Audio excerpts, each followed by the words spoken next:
ಅದು ಇಮಿಗ್ರೇಷನ್ ಮಚ್ಚ ಅದು.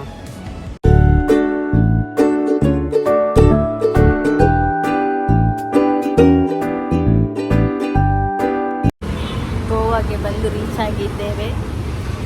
ವೆಯ್ಟ್ ಮಾಡ್ತಾ ಇದ್ದೀವಿ. ಏನಕ್ಕೆ ಅಂತ ಅಂದ್ಕೊಂಡಿದ್ದೀರಾ?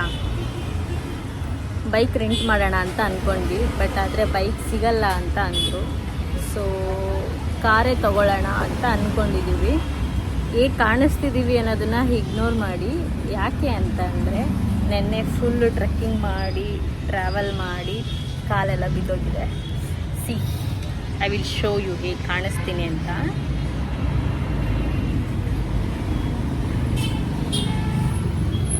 ಈ ಥರ ಸಿಚುಯೇಷನ್ ಆಗಿದೆ.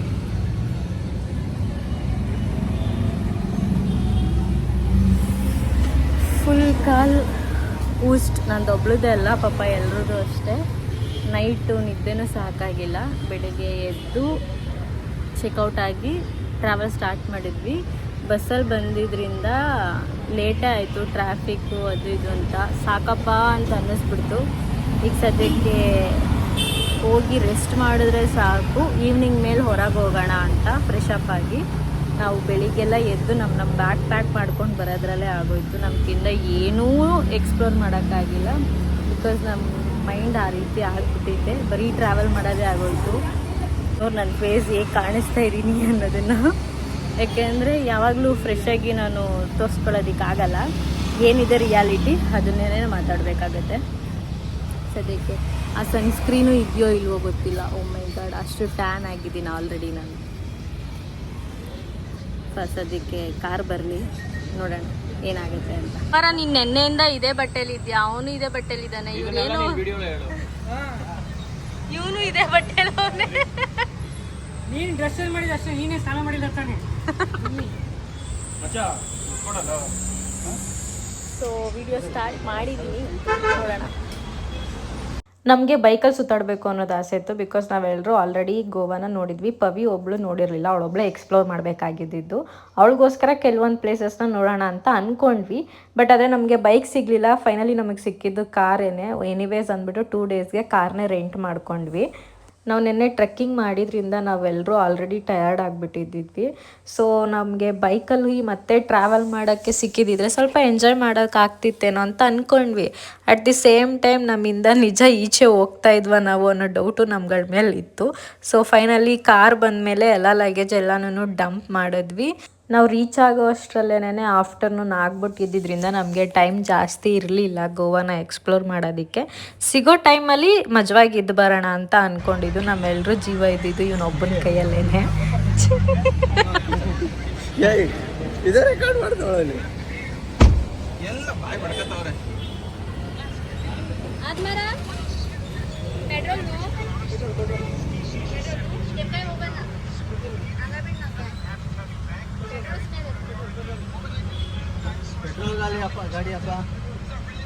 ನೀನು ನೋಡಿಲ್ಲ ಗೂಗಲಲ್ಲಿ? ಈ ಬ್ರಿಡ್ಜ್ ಬಂತಂದರೆ ಗೋವಾ ಎಂಟ್ರಿ ಅನ್ನೋದು ಫಿಕ್ಸು. ಫೈನಲಿ ನಾವು ಕಾರ್ ರೆಂಟ್ ಮಾಡಿದ್ವಿ. ಅದು ಡೀಸೆಲ್ ಗಾಡಿನ ಪೆಟ್ರೋಲ್ ಗಾಡಿನ ಅಂತ ಕೇಳೋದೇ ಮರ್ತೋದ್ವಿ. ಆಮೇಲೆ ವಿಚಾರಿಸಿ ಫೈನಲ್ ಆಗಿ ಪೆಟ್ರೋಲ್ ಅಂತ ಹಾಕ್ಸಿದ್ವಿ. ರೂಮ್ ಟೂರು ಮಾಡಿಬಿಡ್ತೀನಿ. ಎಂಟ್ರಿ, ದೆನ್ ಸ್ಟ್ರೈಟ್ ಹಿಂಗೆ ಹೋದರೆ ಹೀಗಿದೆ ರೂಮ್.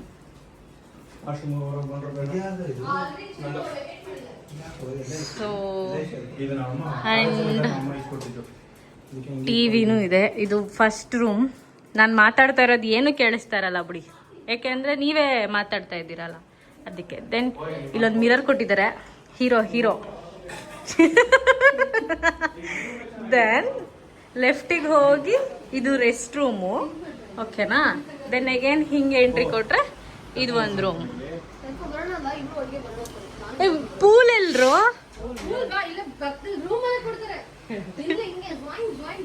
ಎಲ್ಲ ಪೂಲು ಅಂದ್ರೆ ಮೇಲ್ ನಾವು ಹೋಗ್ಬೇಕಾ?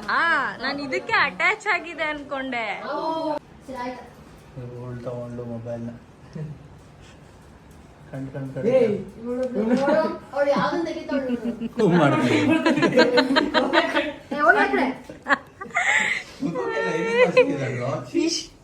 ನಾನು ಯಾಕೆ ಇಷ್ಟು ಐಟಮ್ ತರ್ತೀನಿ ಅಂತ ಕೇಳ್ತೀರಲ್ವಾ, ಇದಿಷ್ಟು ಯೂಸ್ ಮಾಡ್ತಾವ್ರೆ. ಬೇರೇನು ಇಸ್ಕೊಳ್ಳೇ ಇಲ್ವಾ ನೀವು? ಎಲ್ಲರೂ ರೆಡಿ ಆದ್ಮೇಲೆ ಮಿರರಲ್ಲಿ ಒಂದು ಫೋಟೋ ತಗೊಳ್ಳೋಣ ಅಂತ ಅನ್ಕೊಂಡ್ವಿ. ಆದ್ರೆ ನೋಡಿದ್ರೆ ಹಿಂದ್ಗಡೆ ಫುಲ್ ಬಟ್ಟೆ ಒಣ ಹಾಕಿದ್ದೆ ಕಾಣಿಸ್ತಿತ್ತು. ಎನಿವೇಸ್ ಅಂದ್ಬಿಟ್ಟು ಸುಮ್ಮನೆ ಆಗ್ಬಿಟ್ವಿ. ಅದಕ್ಕೆ ನಾನು ಈ ರೀತಿ ರೆಡಿ ಆಗಿದ್ದೀನಿ. ರೆಡಿಯಾಗಿ ಪಾರ ರೋಡ್ಗೆ ಹೋಗೋಣ ಅಂತ ಹೊರಟ್ವಿ. ಬಟ್ ನಾವು ಹೋಗೋ ಅಷ್ಟರಲ್ಲಿ ಆಲ್ರೆಡಿ ಕತ್ಲಾಗ್ಬಿಟ್ಟಿತ್ತು. ಫೋಟೋಸ್ ಎಲ್ಲ ಚೆನ್ನಾಗಿ ತೆಗೆಸ್ಕೊಳ್ಳೋದಕ್ಕಾಗಲೇ ಇಲ್ಲ. ವೈಬ್ ಚೆನ್ನಾಗಿತ್ತು, ಎಲ್ಲ ಜನ ಎಲ್ಲ ಇದ್ದರು ಅಲ್ಲಿ. ಬಟ್ ಆದರೆ ನಮಗೆ ಫೋಟೋಸ್ ಚೆನ್ನಾಗಿ ಕ್ಲಾರಿಟಿಯಾಗಿ ಬರ್ತಾ ಇರಲಿಲ್ಲ. ಎನಿವೇಸ್ ಅಂದ್ಬಿಟ್ಟು ನಾವು ಈ ಶಾಪಿಂಗ್ ಸ್ಟ್ರೀಟ್ ಬರುತ್ತಲ್ಲ, ಟೀಟೋಸ್ ಸಮಥಿಂಗ್ ಏನೋ, ಅಲ್ಲಿಗೆ ಹೋಗಿದ್ವಿ.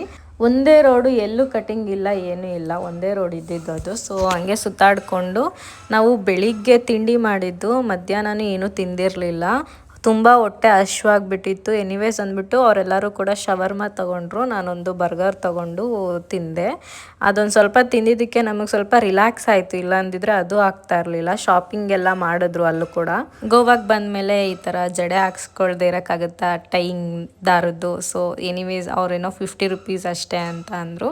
ಸರಿ ಆಯಿತು ಅಂದ್ಬಿಟ್ಟು ನಾನೊಂದು ಕಟ್ಟಿಸ್ಕೊಂಡೆ. ಒಂದು ಸೈಡಿಗೆ ಮಾತ್ರ ಹಾಕ್ಸ್ಕೊಂಡೆ, 2 ಡೇಸ್ ಇರಲಿ ಅದು ಅಂತ ಅಂದ್ಬಿಟ್ಟು. ಗೋವಾಗೆ ಹೋಗಿದ್ದೀವಿ ಅನ್ನೋದು ಗೊತ್ತಾಗಬೇಕಲ್ಲ ಅಂತ ಅಂದ್ಬಿಟ್ಟು.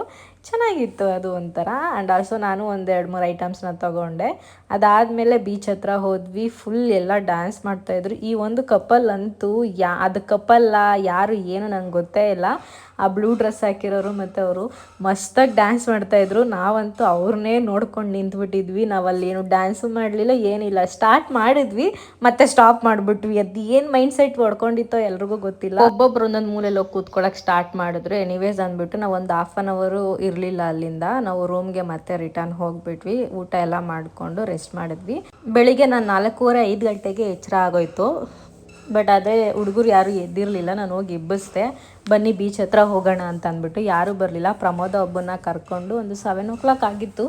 ನಾನು ಅಲ್ಲಿ ಬೀಚ್ ಹತ್ರ ಹೋಗೋ ಅಷ್ಟರಲ್ಲಿ ನಾನು ಒಬ್ಬಳೇ ಹೋಗ್ಬೇಕಲ್ಲ ಅಂದ್ಬಿಟ್ಟು ಅವನನ್ನು ಕರ್ಕೊಂಡು ಹೋದೆ. ಒಂದಷ್ಟು ಫೋಟೋಸು ವೀಡಿಯೋಸ್ ಎಲ್ಲ ತೆಗೆಸ್ಕೊಂಡೆ. ಹಿಂದ್ಗಡೆ ಜನ ಇದ್ದರು. ಎನಿವೇಸ್ ಅಂದ್ಕೊಂಡು ಅದಾದಮೇಲೆ ಮತ್ತೆ ರೂಮಿಗೆ ಬಂದು ಫ್ರೆಶಪ್ ಆಗಿ ರೆಡಿಯಾಗಿ ನಾವು ಅನುಜಾ ಬೀಚ್ ಕಡೆ ಹೊರಟ್ವಿ. ಅದಾದಮೇಲೆ ಇದೊಂದು ಪಬ್ಬು ಥರನೋ ರೆಸ್ಟೋರೆಂಟ್ ಥರನೋ ಸಖತ್ತಾಗಿತ್ತು. ಮೋರ್ ದೆನ್ 2 hours ನಾವು ಇಲ್ಲೇ ಟೈಮ್ ಸ್ಪೆಂಡ್ ಮಾಡಿದ್ವಿ. ಮಜಾ ಇತ್ತು. ಆ್ಯಂಡ್ ಫುಡ್ಡು ಕೂಡ ಸಖತ್ತಾಗಿತ್ತು. ಅದಾದಮೇಲೆ ಮತ್ತೆ ಬೀಚ್ ಹತ್ರ ಹೋದ್ವಿ. ವಿಡಿಯೋ ಸ್ಟಾರ್ಟ್ ಮಾಡಿದ್ವಿ.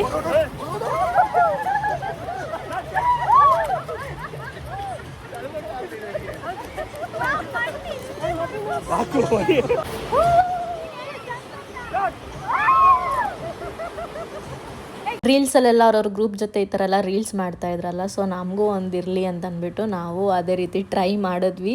ಒಂದೊಂದು ಸಲ ಸರಿ ಬರ್ತಿತ್ತು, ಒಂದೊಂದು ಸಲ ಸರಿ ಬರ್ತಾ ಇರಲಿಲ್ಲ. ಅದಾದಮೇಲೆ ಎಗೈನ್ ಎಲ್ಲರೂ ಅವ್ರವ್ರ ಮನೆಗೆ ಏನೇನು ಬೇಕೋ ತೊಗೊಳ್ಳೋಣ ಇಲ್ಲಿ ಇಷ್ಟು ದೂರ ಬಂದಿರೋದಕ್ಕೆ ಅಂತ ಅಂದ್ಬಿಟ್ಟು ಅವ್ರವ್ರ ಅಮ್ಮಗೆ, ಸಿಸ್ಟರ್ಸ್ಗೆ, ಕಸಿನ್ಸ್ಗೆ ಅಂತ ಶಾಪಿಂಗ್ ಸ್ಟಾರ್ಟ್ ಮಾಡಿಕೊಂಡ್ರು.